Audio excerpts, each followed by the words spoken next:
we are never truly lost. Well, okay, sure. Maybe we get turned around for a few days in the woods, where life just feels like it's getting the best of us and everything's going wrong. And I'm Mike Martin, and I've stood right where you're standing, lost, beaten down, like nothing's ever gonna change. And that's why I built this camp. And that's why I'm inviting you to join me and all the members of this wild community. Because you know what, friend? It does get better. So come along with me into the wild and let me show you this awesome, unique skill set that lays within inside of you. With help from the land, we're going to unlock the steward that's inside each and every one of us that will lead the way out of the darkness and into healing. Here at the Camp of Healing on Project Mindfully Outdoors.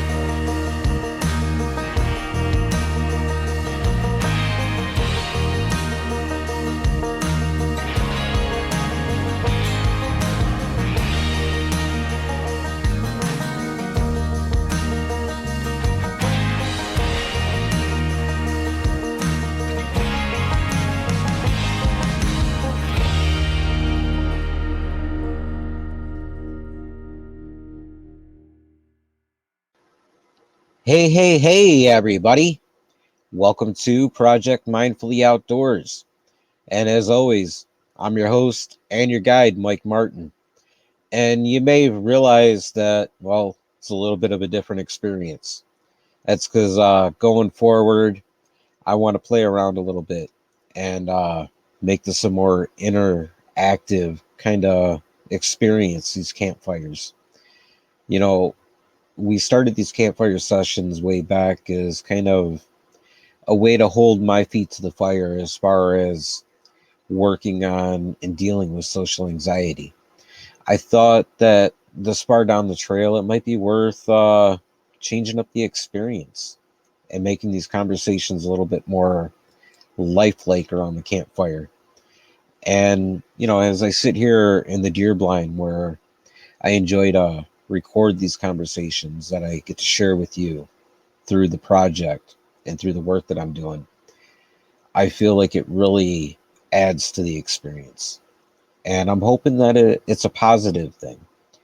But we'll see. We'll find out how these end up working out. And, you know, at least for now, for the time being, this is the new feed for the Wednesday campfires.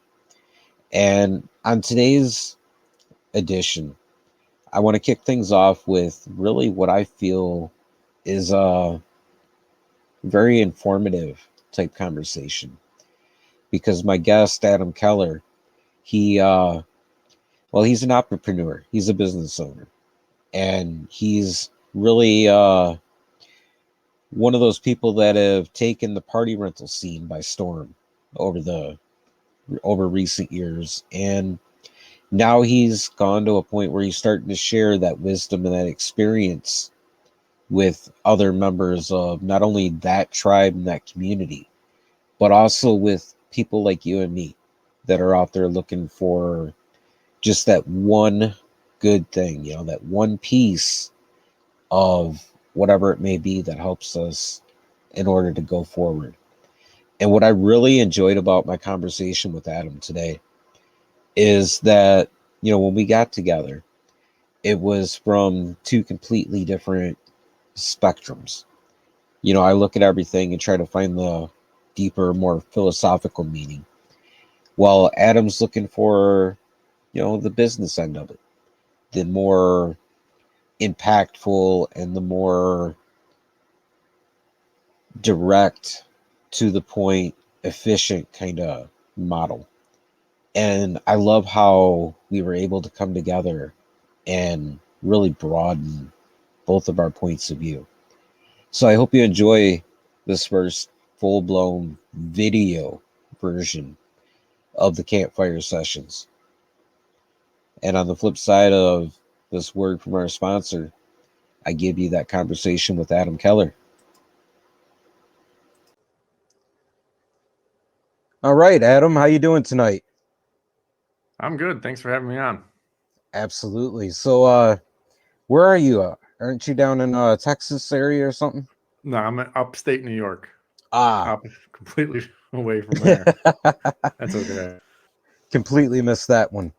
So when I was looking through a lot of your YouTube videos, there was a quote that you made that really stuck out to me. It was this idea of in the line of work that you do, how you never make an empty trip to the truck or back to the job site. And I feel like a lot of the time in life, we kind of make these little adventures that we end up heading that way empty-handed. So I wanted to get your take on that. Yeah, it's an interesting take to take what I said in relation to physical labor jobs to apply it towards life, but it is interesting. So, like, a lot of people are just going around kind of empty. They're just doing step by step, right? Right. And I guess that's kind of just a weird way to live a little bit because you bring it up and I haven't thought about it, so it's all going through my head.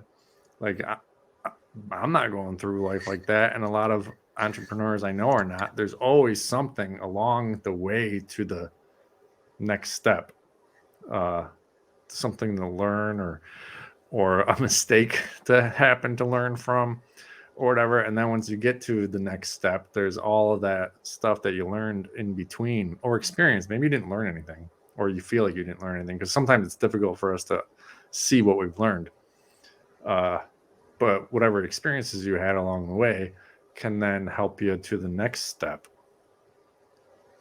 Yeah, that's to me that's the idea of stepping out of autopilot. I feel like a lot of those empty trips come when you're in autopilot and just moving through the course of the actions. You're an NPC. I'm seeing that a lot. People are doing videos of people and calling them either an NPC or the main character.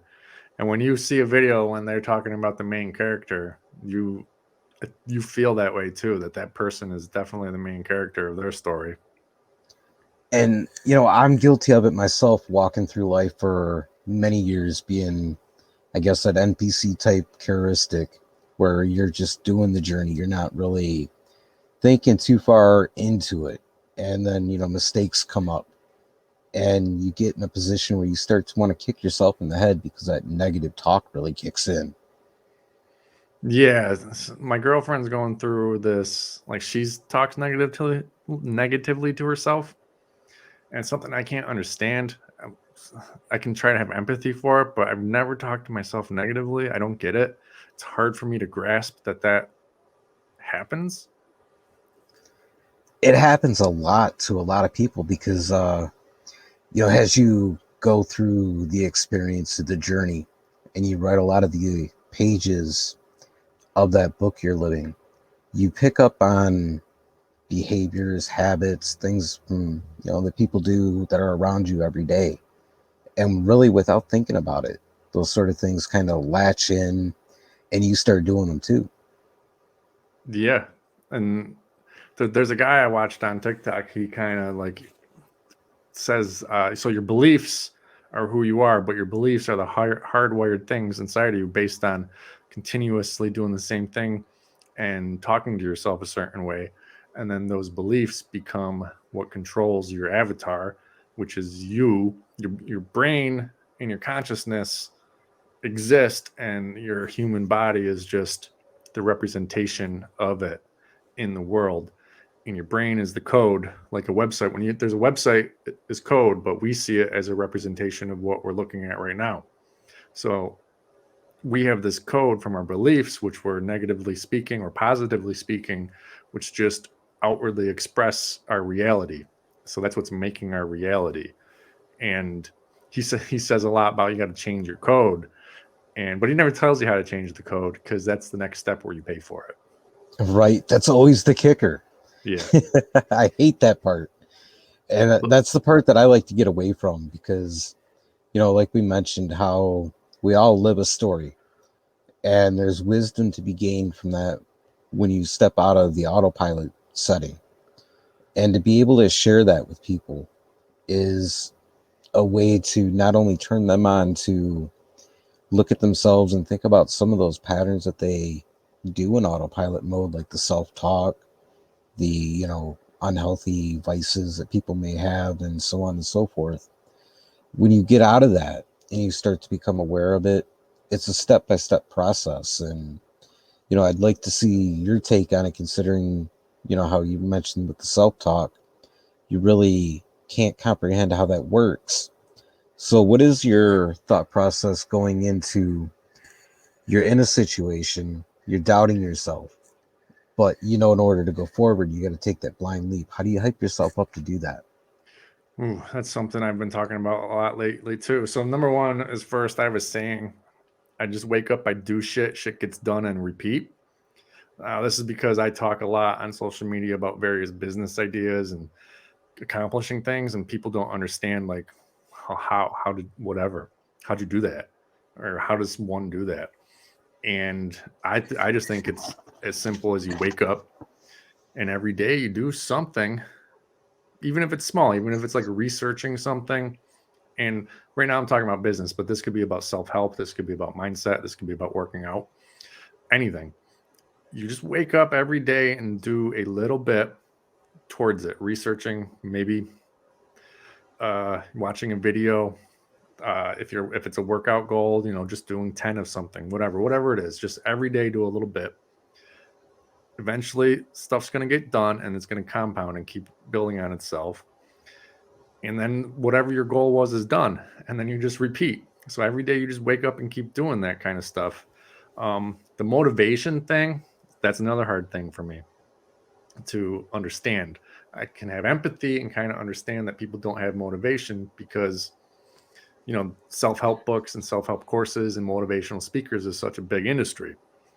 And people they always ask me, how do you motivate yourself? And it blows my mind because I don't motivate myself.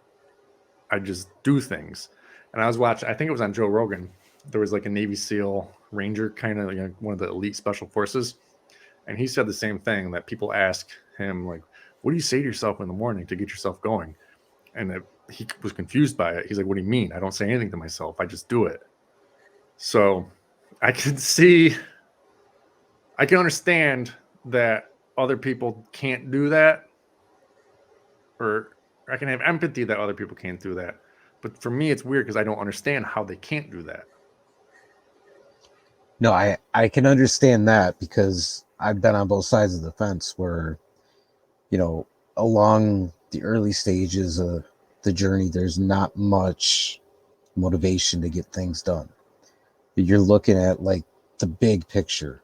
You're standing right now at the trailhead and you say, hey, I want to be 7 or 8 miles down the course and, enjoying whatever's down there. But it's doing that walk, actually taking the hike. Sometimes the first couple of steps are the hardest. And to think about it now, where I'm at, being 7, 8 miles down the trail, looking back, it's difficult to wrap my head around the idea that it was so hard to actually put those first couple of steps together. Yeah, I've had this conversation with a bunch of people about things being hard. I've gotten a few people mad at me. When people say things are hard, I usually be like, it's not really hard. I don't like the word hard because once you've done something and you look back at it, like you just said, like, that wasn't that hard.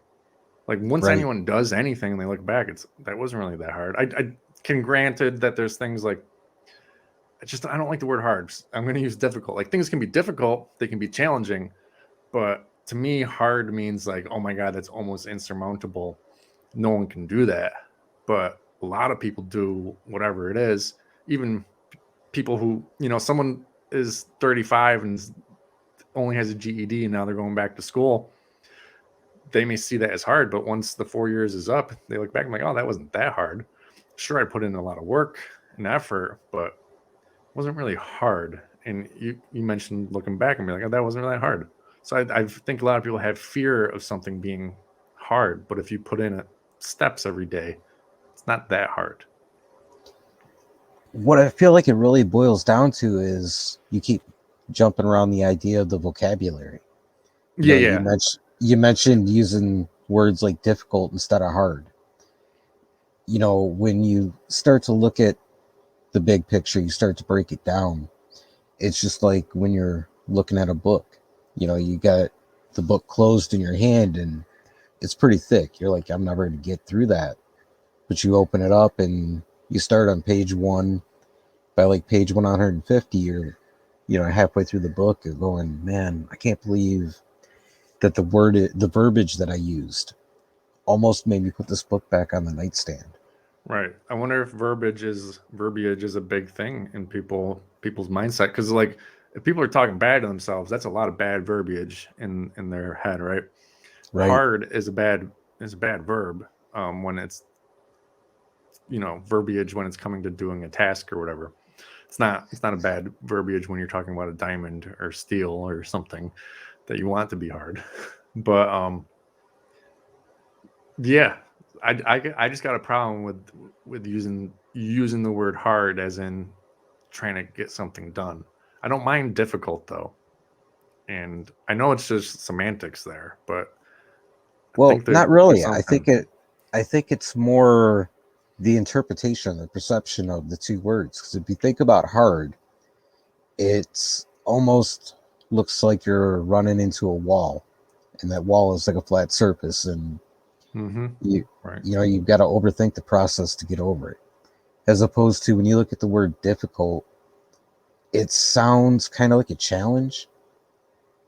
So you're like, well, that wall is pretty big, but if I know I'm going into it, I can take a ladder with me. I can take some rope. Or if I really feel like meeting the challenge, I can take a shovel and dig my way under the wall. Right. Now, you I've been talking a lot about motivation lately, and there's a few places I've talked where I say motivation not needed, and I say it's not needed. I'm going to come at this from an entrepreneurship, but I'm also going to come at it right after with an outdoorsman lifestyle with it. So in an entrepreneurship, I say motivation is not needed because the way I see that you can get to where a lot of people are is through education, whether that's watching YouTube videos or watching the painter's business on YouTube or TikTok. Even though you never want to be a painter, you can still learn something from him, so that one day you're presented opportunities and you've done enough like kind of like real world business education by talking and watching real world entrepreneurs, that you no longer have fear or anything, because you can just evaluate a situation and be like, oh, that's a good opportunity for me, I can do that, or no, that's definitely not going to work, da da da da da. I say, like, when anyone's out in public exchanging money, pay attention to that business and just theorize in your head, how are they making money? What are they doing wrong? What are things they can improve on? Never even talk to the owner of the business. You just kind of just hypothesize this stuff, and then that trains your brain to think a certain way. So when things come up, you no longer need motivation. You're just ready. Now, an outdoors kind of lifestyle, it's kind of the same thing, right? Like, you may be presented a situation in the future where you're alone, you're hungry, you're wet, you're cold. But what's going to get you through that? Not not manning it out right then and there, but the education that you brought yourself to that point. So that, does that make sense? They correlate. Like, if we dropped you in the middle of a cold upstate New York mountain, you're probably going to be okay, right? Well, I'm in Michigan, so it's not too much of a difference in the cold. But you've But watched absolutely, videos, you've trained, you've absolutely. experienced things, and that would not bother you at all, probably. Right. It's a matter of like you mentioned, acquiring the knowledge, being willing to step out of that space of autopilot and not making an empty trip back to the truck, to go all the way back to the beginning of the conversation. It and I feel like, regardless of if it's an outdoor scenario, a life lesson scenario, or any other challenge that you come across, it's kind of picturing what you want things to become and then being able to trust in yourself, knowing that you really only had that idea to achieve that because the skill set is inside already. Yeah, there's another thing. So what we're talking about is taking years to accomplish, like become train your brain to be an entrepreneur or train your brain to be a survivalist, but those are very narrow. So another way to train your brain to be successful and not need motivation is to constantly be consuming things and thinking about just like you can handle anything. You can handle any situation. You may fake it. You may know a little bit. You may need to ask for help. But if you can start training your brain that like things aren't that hard, I can just handle things, then whatever direction you go in, entrepreneurship, working out, self-help, you've kind of trained your brain to be like, yeah, I can, whatever, I can do that. Like the yes man on Jim Carrey, the yes man. You just say yes to everything because you just have confidence, and having false confidence in life isn't a bad thing. It is kind of, if you come off arrogant, you don't want to do that. But having false confidence of like, yeah, I can figure that out, whatever. Watch a YouTube video. And I think about that statement, and for that to really blossom in somebody, I feel like takes being able to foster a safe environment for yourself. You Yeah. know, for me, it was a lot of extra time in the wilderness, going on different expeditions or doing whatever it is I could find to do in order to build that motivation, build that confidence out there in my safe place before I could bring it into the real world and start to have it affect my day by day process. Right. So it's about building confidence, however, whichever way you can, and assuring yourself that that confidence can be translated into day to day. Most of the stuff that's been successful in my life has just been me being like, yeah, I'll figure that out. Sure. Yes. I got 2 weeks to figure that out. Okay, I'll figure it out. And that's one of those things that in the outdoors really comes to the forefront is the fact that you're kind of figuring things out on the fly. Whether you're putting up party tents, you're out on a hunt, you're out on a fishing trip, a camping trip, whatever the case may be, it makes you think outside the box. Yeah, I like thinking outside the box. That's one of the. So everyone watching and listening, obviously this is Project Mindfully Outdoors, and I'm here because my job is outdoors, and we'll get to that in a bit. But setting up tents in people's backyards or people's fields or wherever, there's always something like, how are you, this isn't going to fit. Oh, let's move. It's hard to explain the problem solving that goes on a daily basis, but that's one of the more enjoyable things is trying to figure out how it's going to work. We had one employee, we would show up all the time, and he would be like, well, this isn't going to work. Da, da, da, da. And my crew lead, who's been with me since 2005, he wouldn't get phased at all because we've been through everything. And he's like, well, it'll work. Just be quiet. Don't worry about it. There's no point in getting mad. We're just going to figure it out and it'll work. And that's something that, regardless of what profession you have, it's something they try to teach you, not just through training, but through the experience and the hours that you're there. And I feel like a lot of us at least have the idea that we're doing the same thing in our own personal time. But a lot of the time, I think you got to stop and question if you're really doing just that, the authentic version of thinking outside of the box and exercising those skills as opposed to just talking about them. Yeah, because no matter what job most people have, there is some sort of problem solving or some weird things that pop up. Even if you're just a clerk, I mean, daily you're getting these weird situations, and you may not think anything of them, but really they're teaching you how to deal with things, weird situations. But yeah, I think most people when they come home, it's like it's off. And I'm going to go work on building my car, or I'm going to go play video games, or whatever. But they're not taking those massive hours of skills that they're inadvertently learning from their job because they just see it as that's their job. That's different than their life. No, most definitely. And I think when you change that context, you realize that every moment that you're living and you're participating in really the story of humanity, it's an opportunity to grow, learn, and exercise whatever it is, whether it's a skill or a belief or any aspect of our consciousness. If you're Right. able to do these things and see them in that light, then I feel like it sets you up for one of those journeys to ultimately get to and become the person that you envision yourself to be. Yeah. I don't know how this fits in with anything, but with my statement of we don't take empty trips to the truck. There's always something that go back and always something to come from the truck. I applied that into my normal life in efficiency. Let's just say I am emptying the coffee maker and going to make new coffee. I'm going to enter the kitchen, and then I do this with everything. I think it's quick, like real quick on what's the most efficient way to do it. So I'm going to enter the kitchen. I'm going to grab my pod. I'm going to walk over. I'm going to take out the old pod.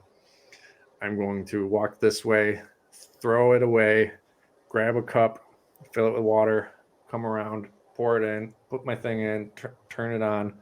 And that was one loop of that task instead of bouncing back and forth. And I do that with everything. Right before I start doing it, I hypothesize what's going to be, emptying the dishwasher. I'm going to empty these things and go this way, this way, this way, this way. So I'm not bouncing back and forth.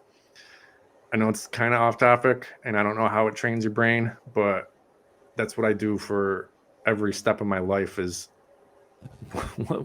what's this thing where I can only do one loop on it. I think it really is a great example of living the idea of a balanced circle. No matter where it is you're going or what it is you're doing, being able to complete each little bullet point around that circle keeps it in balance. And it's something that really takes a lot of work to build a practice and a habit of. Yeah. Lately I've been getting lazy with it, but because in my business I've been able to take more of a back seat now and have people run it. So I think Right. that's been affecting my daily kind of like efficiency loops and stuff. But I've noticed it a few months ago, so I've been getting back into it. Which actually I want to transition a little bit because normally I have a question that I like to ask toward the end of the conversation, but instead I want to walk down this journey because your journey is something that really caught my attention. The fact that you've built this successful party tent company, and you've gone out and you started showing other people how to do these sort of things. I know way back at the trailhead, this couldn't have been something that you walked right into. You're like, 5 steps and I'm there. So let's talk about your journey, how you got there. Nah, yeah, it was where I'm at now was all on accident, basically. So I was in college, my second year. I met my roommate who worked for a party rental company who was big. They had stores in multiple cities. So one of their stores was in Buffalo, New York, where our college was.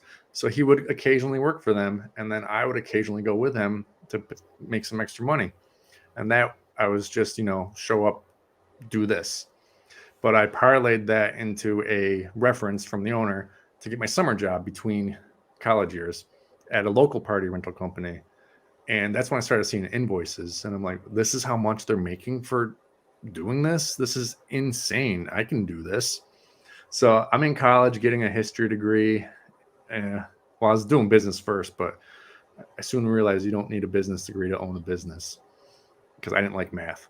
So I'm getting a history degree thinking, what am I going to do? I'm going to become a history teacher or I'm going to work in an office. That's really what you get with a history degree. So 2 weeks before I graduated, I'm like, all right, I'm going to max out my credit cards and cash in my bonds that my grandparents have been buying me, which they thought was going to be a down payment on a car or a house or something, but it really wasn't that much. So 2 weeks before I cashed all those out and I took out ads. This was back before like websites were huge for businesses. So I took out ads in the local newspapers in the yellow book, if anyone remembers the phone book, and just rented out 3 tents. I used all my money to buy 3 tents. I rented them out with my mom's SUV because I had a sedan and just rented them out. and wasn't thinking much of it. I got a gas station job overnights, and during the day I was doing tents. But people kept asking for more stuff, like, next year we got a bigger party, or do you have tables and chairs for next year? And I was just saying, yeah, sure, yeah, okay. And then I had to figure out how to buy the stuff. So then over winter I worked 80 hours a week at gas stations and cleaning hotel rooms so I could buy the stuff that I said yeah to. And then the next summer I'm making more money. And same thing. Oh, well, you want to get married next summer? Do you have that? I'm like, yeah, sure. And same thing. Got to buy it now. Until at one point, I wake up and I look at the bank account and I'm like, wow, it was like $260,000 in there. And I'm like, I never have to kind of, at that age, it's like I never have to worry about money again. This is crazy. Uh, and then I kind of more focused on it. Like, all right, we're hiring more crews. We're growing this to whatever level we can get it to. And then that's been it. And then, when people would come to my warehouse to rent from me, like competitors, we call it subrenting. They need some tables or chairs to complete their job. I'm trying to show them things. I'm like, oh, you should get this. This saves 20 minutes a day, or this or that. None of them seem to care. Not at all. I'm like, I'm trying to save you money here. Like, they would just brush me off or whatever, not listen, not take any of the advice. And so I was like, all right, let me make a YouTube about this. So I made the YouTube about it, and it kind of got as big as it can get. This is a niche, right? Like, Right. it's about 9,000 people so far. It could grow a little bit, but like that kind of took off. And I'm like, all right, cool. And then from there, I've developed relationships, and I've actually learned a lot from people and whatnot. And yeah, that's how I started pointing a camera at my dumb face and talking to people. I think it's kind of like one of those things where, you just kind of stumble into what really you were meant to do, what your purpose is. That's Yeah, kind I of how always I, wanted to own a business. I just didn't know what. And I don't think a right. lot of times it matters what. No, I don't think it does either. Cause I mean, that's kind of how I got to where I'm at as well is I went through a series of events, walked a journey, and, I said something to somebody that was struggling, and it's kind of taken off from there. I never envisioned being where I'm at. So you get to a point where you realize your journey has helped somebody so much, being that person being you, that you look outward and you're like, if this has done everything for me, why can't it help somebody else? And it does. Yeah, so I used to one of my main friends who also runs the office for my company. I would say to him all the time, like, I don't feel like I'm doing enough, or I don't feel like I'm doing anything. Meanwhile, I've got all these businesses and I've hired all these people and started businesses with people who could never start a business. But I don't feel like I'm doing enough because I'm never going to be Elon Musk who saves the planet by getting humans on Mars, and I'm never going to be Bill Gates curing malaria. I'm never going to be these things that I view as like accomplishments. And he like told me, he goes, well, you never will be, but you can only affect the corner of the world that you're in. And the corner of the world that I am in is vinyl and tables and chairs. And so he made me feel better about it. And then I started seeing that I am affecting things.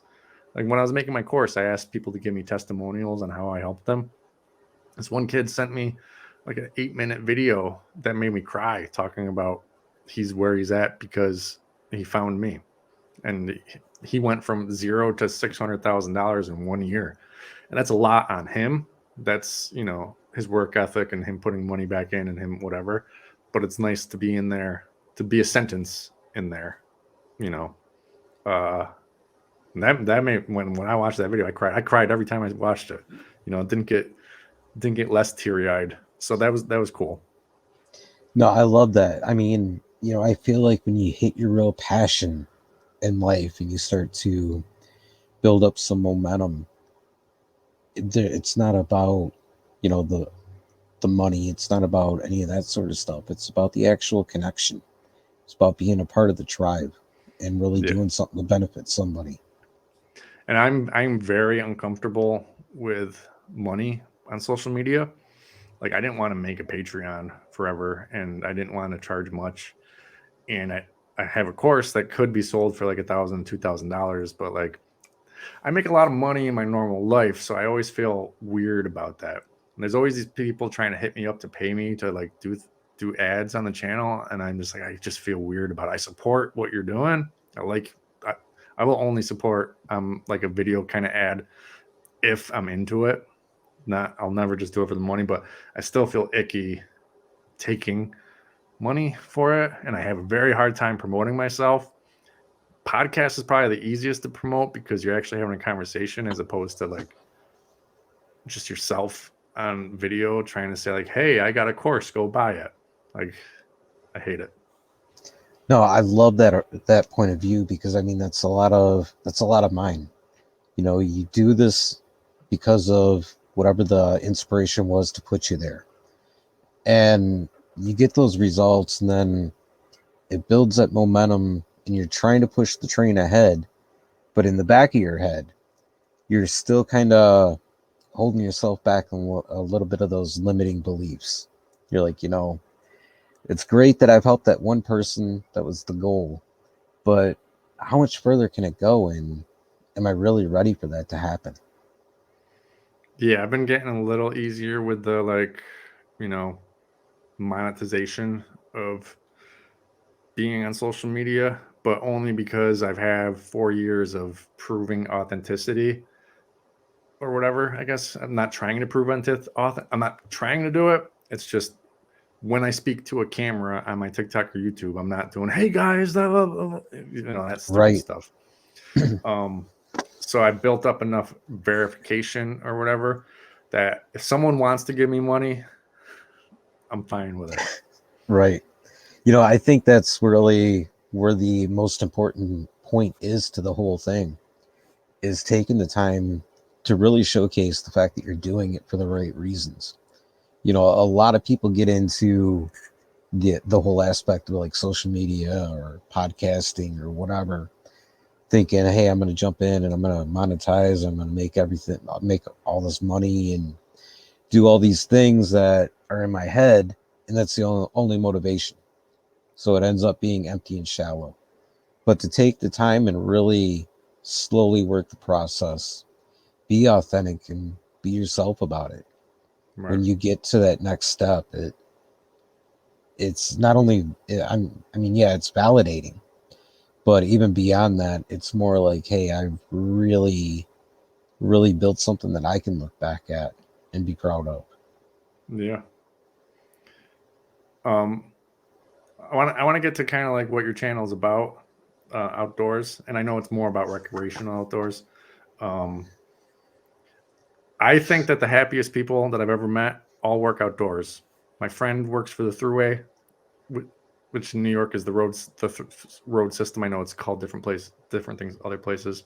I work outdoors. Most of my friends work outdoors. Then everyone who I meet who works in an office hates their job. And I'm generalizing here, but what do you think? Do you know a lot of outdoor workers? I do. And I have to agree with you. I work inside for the most part of my day job, and that little bit of time outside, it helps. It's actually the best part of the day. Yeah, even usually when people are thinking outside, it's like, I don't know, like a good outside job is being a park ranger or something like that. But like I think any outdoor job, being a contractor working outside is better than the contractor who works in a warehouse doing prefabbed houses and never sees outside. I think the one outside might get rained on and might get sweatier, but I think overall his life is a little happier just being outside. And it's just a thing. You're still stuck at a job, but there's still freedom all around you. It's just that little bit of interaction, like you said, with the environment, the sunshine on you, the wind, even the rain at times. It's renewing and it's refreshing. Yeah, I actually love being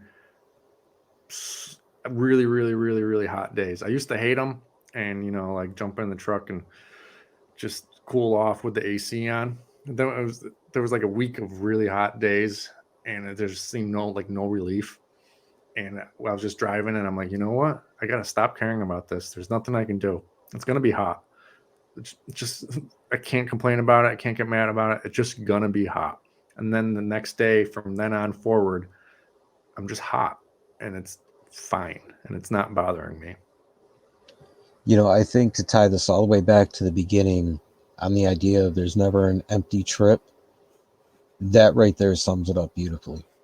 Accepting as you're going from some place to another, if you're walking something somewhere or whatever the case may be, even if on the way back to the truck, all you're doing is just learning to accept things for what they are.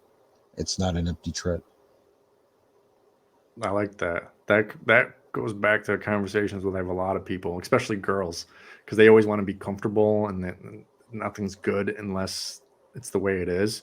Like you're Right. going to a concert, but you're a little cold or a little wet. And it's like, we're just here. It is what it is. Like, we can be upset about it right now, or we can be like, whatever, I'm going to be wet for a little bit, but it'll be fine. It all shifts from 1 minute to the next, brother. Right. So, Adam, this has been great. I definitely want to get together and hook up and do another conversation down the line. But for now, you got to let everybody know where they can get a hold of you, see what you got going on, and all that good stuff. So on YouTube, I am the tent guy. And if anyone's interested in working outdoors and starting their own party rental company, you can watch my 2000 videos for free there. If you want to fast track it and have more in depth, I got a course, startapartyrentalcompany.com. I keep it cheap. And then I'm Real World Side Hustles on TikTok, where I talk about all sorts of businesses and side hustles and ideas. And I know my branding's all over the place, but that's what I do. I do tents and side hustles. Awesome. Well, thanks, and until we can get together again sometime soon. Sounds good. Thank you for having me on. Absolutely.